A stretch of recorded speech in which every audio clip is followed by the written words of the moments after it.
we're going to move on, and Oriel Park Dundalk played host to the league leader St Patrick's Athletic on Friday night. Derek Pender made his first start for Pats in place of captain Damien Lynch, who was ruled out through injury. Eamon Donoghue was there. St Pats had been yet to concede a goal this season, and while they have been solid at the back, it took a rare lapse by the usually dependable Conor Kenna to allow Faz Kadozovic away before he was taken down by Shane Guthrie.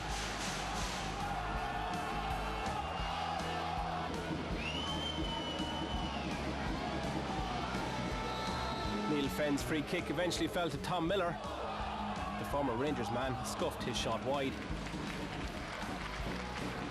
Game's big talking point came with a half an hour gone. And Dave Mulcahy went in high on Sean Kelly. Home supporters, who saw 19 dismissals for their side last season, wanted red.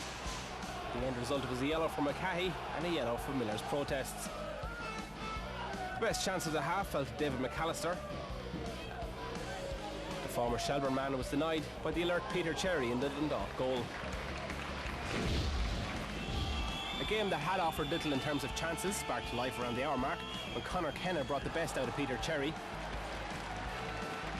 Dundalk defender Wayne Hatswell bemoaned his side's ability to enforce their passing game on their synthetic pitch. On a night that saw a BBC film crew in Oriel Park making a feature on it, Faz Kadozovic was able to twist and turn and get his shot away. At this stage the game had well and truly opened up, and the industrious Finney Faherty looked for the sensational third of the season. Hatswell, however, should have been more concerned with balls in the air rather than balls on the ground, first heading straight at Gary Rogers, before moments later heading wide from a similar position. Chance of the half fell to ex-Dundalk man Alex Williams, but with howls of derision ringing in his ears, he was denied by man of the match Cherry.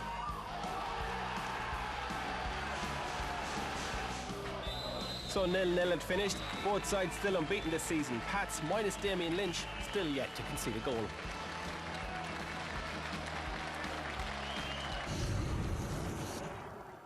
That's probably our best performance of the season, and I think it's reflected in the way their goalkeeper got man of the match. That's the second time this year the goalkeeper got man of the match against us, and I think we're going the right direction. I'm not trying to get players sent off and things like that. That's not what I'm about, but I just think if the referees apply the letter of the law, if for argument's sake the goalkeeper's the last man, he brings his centre forward down, he should go.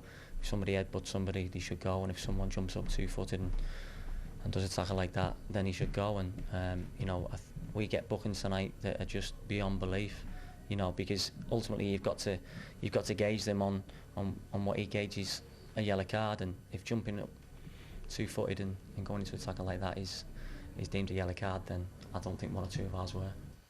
Yeah, we'll have another look at that tackle in a minute, but just in a general sense, Paul, was that a good result for Pat's, good result for Dundalk? Well, I think when you're probably going away from home, Con, you're always hoping that you pick up something from a game. Both of them have started the season very well. I think we looked at Pat's last season, their first game 3-0, and they never recovered, where this year they haven't conceded a goal and they're sitting top of the league.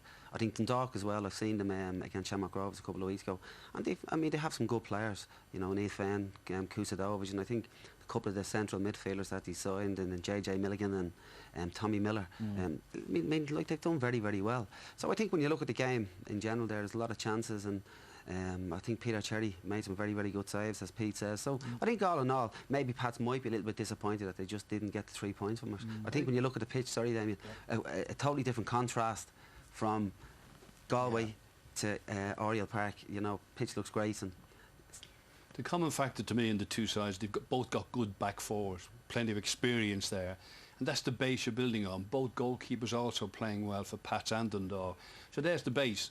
And then Pats have got a good solid midfield. Dundalk, I think, have a very good midfield that will get better as the season goes on.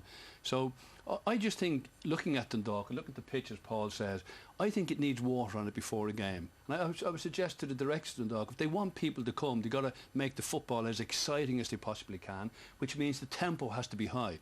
the pitch doesn't suit a fast tempo football. If there's water on top, the ball is zipping and players are being pushed. You've got to think quicker, act quicker. I think so it's just that little so, but I think you have to want the water yourself as a manager of the home team. Now, I'm not saying Ian Foster doesn't, but I think he does. That's what I'm saying. So I think it is important. I mean, I remember at Drogheda we played up there and last year as well, and I never found it a problem.